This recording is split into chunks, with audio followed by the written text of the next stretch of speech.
Now, I have a very, very special guest into the studio. He's no stranger to the studio here at Black Country Radio, and he's definitely no stranger to my show. How are you doing, David? Hello there, Danny. How are you doing? I'm all good, thank you, darling, so much for coming in. Wonderful. Now, we have a lot to talk about. You have been on my show once before. You are known as the coach with the cap. I am. Yes, I am. and you do so many amazing things. You shed light on anyone's issues, don't you?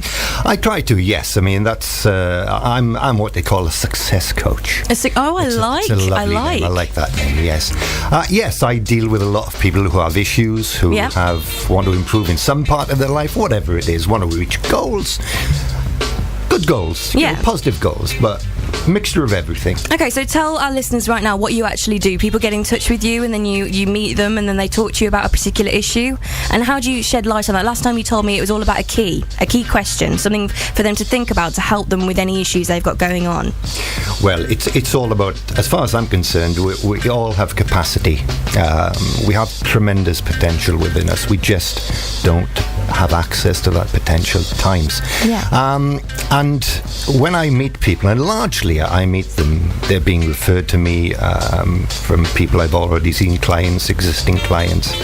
And what's fantastic about it for me is that when you see people that perhaps at that particular time feel less resourceful about certain things that they should.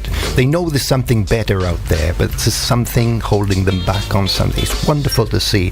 There's almost the caterpillar turning into butterfly syndrome, where people they're much more than they think.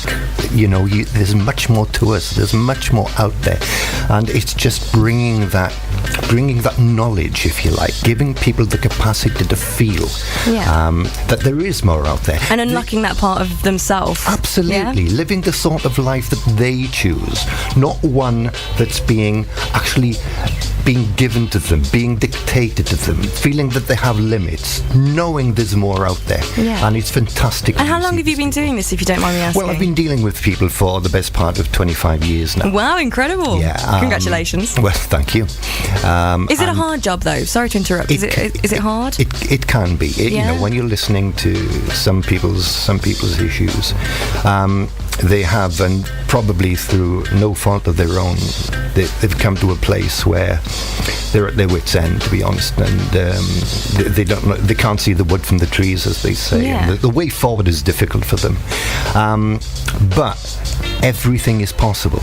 Everything is possible. If you want something badly enough, then let me tell you, you can get it. If you want it, it's all a matter of focus. It's all a matter of doing things that lead you to a place that you want to be, however dark that place is that you're in at the moment. So your job description would be a life coach, then? Is that correct? It's a life coach, absolutely. Yes, I do a bit of hypnotherapy. Wow. I also go into companies that feel that maybe there's a part of their company not working properly, not working as good as it should work. And I do a bit of public speaking, a bit of motivational speaking. Well, you have the accent for it. I could listen to you all day. Well, thank you very much. Yes, this nice Welsh tilt. Oh, I love it. Definitely. Right, and as you know, obviously, we've been planning this for about a month, and what we've done here at Black Country Radio is we've actually asked the audience and the listeners to get in touch anonymously with maybe some issues that they've been having over the last month or, however long. Okay. And we've got quite a few questions for you to answer today. Fantastic. Are you feeling up for it? Absolutely ready to go. Had 3 shredded wheat this morning. I'm at Well, I've just had a cup of coffee, so I'm sorted. And of course, if you're listening right now as well, anything. It could be something so minute that is bothering you. And it's all completely anonymous. You can get in touch with me here into the studio, and it will be completely anonymous. And Dave will shed some light. That's what you're here for. That's what I'm here for. I feel so lovely and free right now. It's brilliant. Right, okay. Are you ready for the first one? I am indeed. I've got an interview to start my master's degree at university soon. I know I can do it. I want to do it so I can get my dream job. But for the interview, I have to take evidence of my experience, and I feel massively underqualified. I don't know what I can do to nail it. I feel really insecure. Wow. Okay. Well, isn't that a perfect example of us focusing on something negative? We're all great at doing that, we've all been to the University of Negative Thoughts, all of us. We're great at focusing on what we can't do, what we don't have. And first of all, may I say that when you go to an interview, it's perfectly normal to feel anxious. Yeah. Absolutely normal. You're no different to anybody else there. But we're so good at focusing on the negative. What about focusing on the positive, the more positive things we have, the more strengths we have? What about balancing it up? Yeah. You know, it's easy. It's easy to think about what could go wrong. But we have strengths. I mean, the very nature that you said this person is going to... he's going to university to do his master's degree, but he's got to take evidence, and he said here that he doesn't feel he has the necessary experience to go in and impress the people he's got to do to get the course. Okay, well, why not then? Forget all that. What about going in to show them what he does have, the strength that they do have? Yeah. Focusing, I know that people want to hear what's possible. There's been a survey done where it's amazing that people's self-belief in how they will perform positively in the future, it's far more accurate than anything that they've ever done. So what they believe they can do is far more accurate than what they've done. So I like that, when you speak to somebody, if you feel in an interview that you're lacking some part of focusing on some part that they want, like the experience, why not turn that around? Because I know that what they want to hear is why you should go on this course. What have you got to offer? What strengths have you got? Because you've got a lot of strengths. Never mind those wanting experience. And they don't want to hear any negatives, do they? Yeah. They don't hear that. They want to hear what exactly you've got to offer. And you've mentioned that they can do this course. They feel they can do this course. Yeah. Isn't that wonderful? And it's nice to hear also that it's not the actual interview itself that they're concerned about. It's that feeling of not having the experience. Yeah. Well, how many other people are thinking the same? Exactly. It's very relevant at the moment. There's people that will be starting course in September this year. Yeah. How many people thinking the same? So they're not on their own. It's perfectly normal to feel anxious, but there are strengths to focus on. Visualize that interview going well. Really visualizing it succeeding, what people are saying back to them. It's so important than focusing on the things they feel they don't have. Yeah. And focusing on what they do have, the strengths they have. Then what tends to happen is the more you visualize it, the more you focus on it, it tends to come true. Yeah. It seems to happen for you. So my advice would be stop focusing on that. You're going to have that interview. You're obviously very, very clever. And just focus on your strengths. Yeah. Then tell them why they should accept you onto this course, not why they shouldn't. Forget that. Oh, I love that. Wow. Okay. Well, we have a few more questions as well. Should we take a very quick break? Absolutely. Yeah, that was incredible. You've given me a lot to think about as well. I'm not even going to do a master's degree, and I'm already thinking, be the best you can be. Show them your personality. Absolutely. And just get in there and make sure they remember you. Absolutely. Because at the end of the day, they just want to make sure that you're not an idiot, basically. Make an impact. Absolutely. You'll do very well. Thank you so much to whoever actually got in touch with that one, and I wish you the best of luck as well. We'll be right back with Dave, the coach with the Caps. Stay with me. Now, I hope you like the sound of my voice and Dave, the coach with the Caps voice, because we're going to be talking for a little bit now. How are you doing? Welcome back. Thank you very much. Great stuff. So we've just been looking through some of the questions that we've got for you today. Of course, everyone, thank you so much for getting in touch. I hope you are listening today. They were all completely anonymous and no names will be mentioned. Are you ready for the next one? I am indeed. Oh, and for anyone who's just joined us, the coach with the cap who is in the room right now, I feel like I'm in the presence of royalty. It's incredible. You make me feel so free. I noticed you didn't bow down earlier. No, I'm sorry. I'm sorry. I did try and get the red carpet out for you, though. I'm sorry. You're like my Dalai Lama in the studio right now, though. Are you ready for the next one? I am indeed. Okay, I've been married for 9 months now. We love each other, but I feel like I don't have enough to offer my wife. It's been tense for a while now, and I'm scared that she wants more than I can offer. Wow.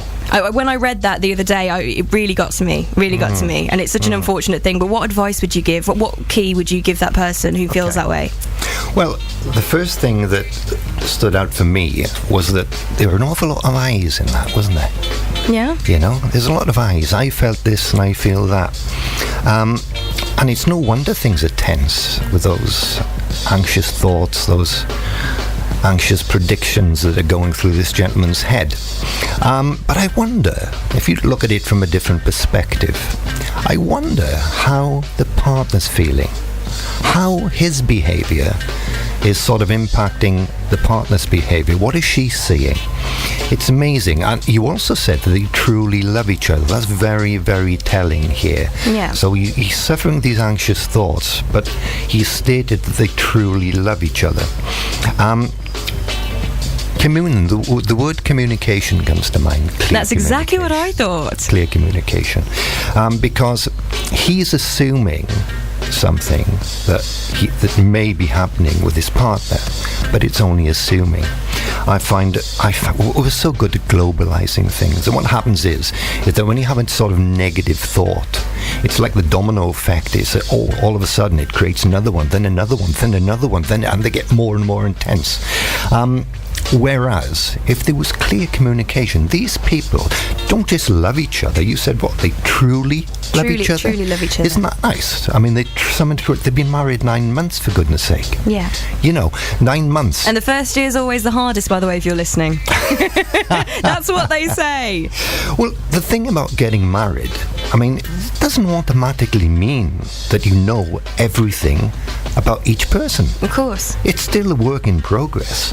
You're still, in fact, it's probably the steepest learning curve that you have those first few years. Yeah. You're learning about each other.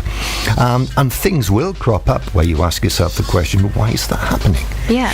But making assumptions as to why that's happening can lead to a bad place. I mean, wouldn't it be awful? Let's look at the worst case scenario here. Two people who truly love each other. Do they not deserve a great future together? Exactly. Well, of course they do. So clear communication. Talk about it. Yeah. Why doesn't one person ask the other what is really going on here? It's relationship advice, this one. Yeah. Absolutely. There's a bit of low self-esteem creeping in here as well if they're not careful from one person to another. So that clear communication should alleviate all the fears. It's like the fog lifting. When you talk to somebody, when you communicate with somebody, the messages that you get back just absolutely dissipate everything that you can see in front of you and gives you a clear view of things. And for all we know, and we're assuming a lot here, but these problems don't exist. Absolutely don't exist. Yeah. And that partner may be thinking that there is a problem with him and maybe thinking the same thing, but and it's all about love. It's for better or for worse, isn't it? It is. So you just got to talk about it. Communicate. I love it. Thank you. Are you ready for the next one? I'm really going to power through with these ones because you've got a lot to say. Go for it. Our next one was, I believe, from a gentleman. I've been working for 20 years. I feel really successful, but for the last 3 months, I've had a brand new line manager who completely overlooks my commitment to the company and seems to walk all over me. I don't want to leave because I love my job. I don't know what to do. Wow. Okay. It's a tough one, that Powerful one. questions, aren't they? Yeah. So I think we have a perfect example here of. So you say, how long has this line manager been in? Oh, it was 3 months. 3 months. The line manager. Isn't this a perfect situation where someone comes in? It's an example to me, anyway, of someone asserting themselves in a new position. The amazing thing about it, Danny, is that a recent survey showed that 80% of all people that are put into managerial positions where they're in charge of people have had no people training whatsoever. Yeah. And to me, it's the people that make up the organisation. It's the actual people that keep it going. If you've got good people, you have a good company. So, he's also feeling successful. He's been there 20 years. So what is it that makes him feel that after 20 years of being successful, why should one person, why should that dictate almost the way that he lives his life? That's wrong. Yeah. That's not right. Now, as far as companies are concerned, they have HR departments, and again, it comes down to communication. What if that person doesn't know that he's doing wrong? True. What if he doesn't know? And it would be as surprised as anybody if there's a problem. What if that? So, the line manager would be lacking a lot of people skill, by the sound of it. Yeah. But that communication from the person who's been there for 20 years, who feels that it's been successful for 20 years. How would the company think? What would the company think of someone that's been loyal to them for 20 years? So again, it's all about communication. It's all about communication, and there are people that he needs to speak to, because for all he knows, this line manager could be his best friend. Yeah.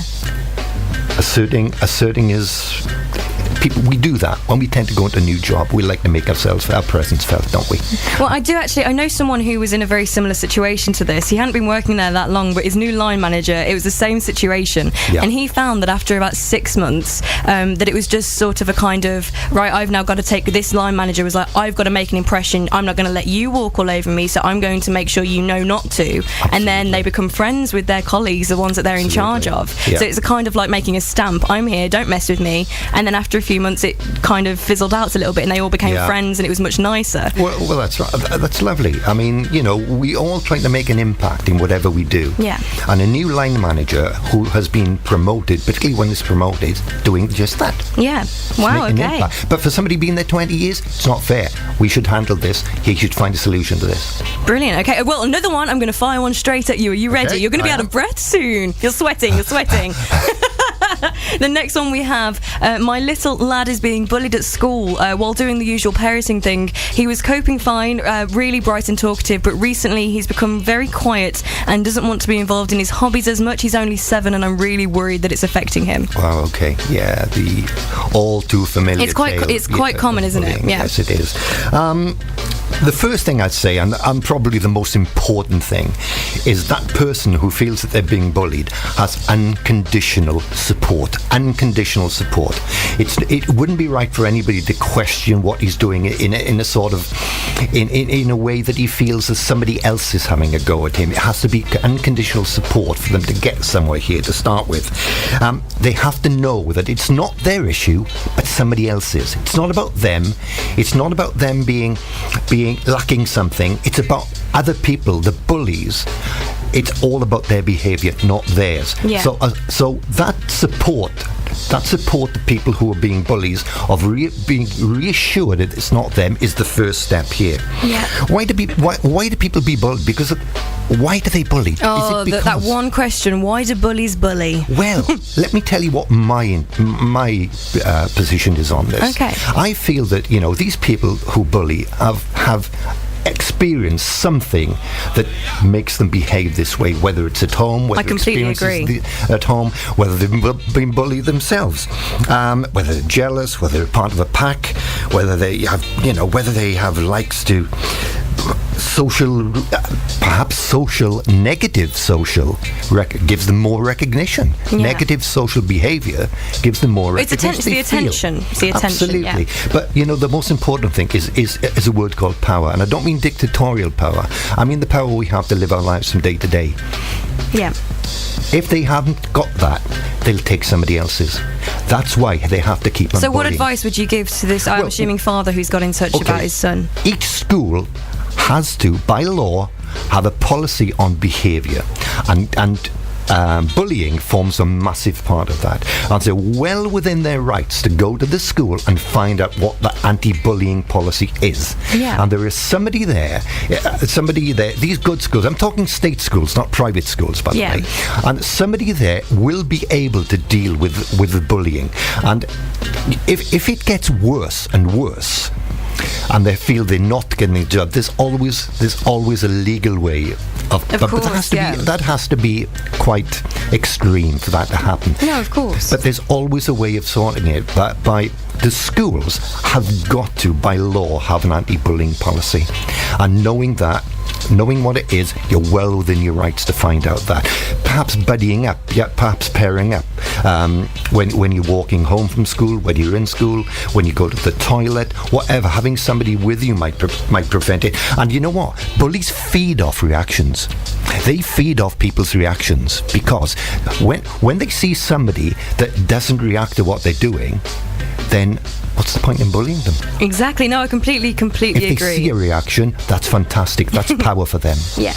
Well, the advice I would give as well to the father is maybe take your son out for the day on the weekend or something. Take them out and get them out of any environment that they're particular to, that they would recognise. Take them out. Absolutely. Yeah. Oh, and by the way, eye contact is a major thing. No eye contact Yeah. with these bullies. Just let them fizzle out is the best thing to do. Yeah. But Let there them are get ways bored. there, Yeah. there are ways and means of handling it.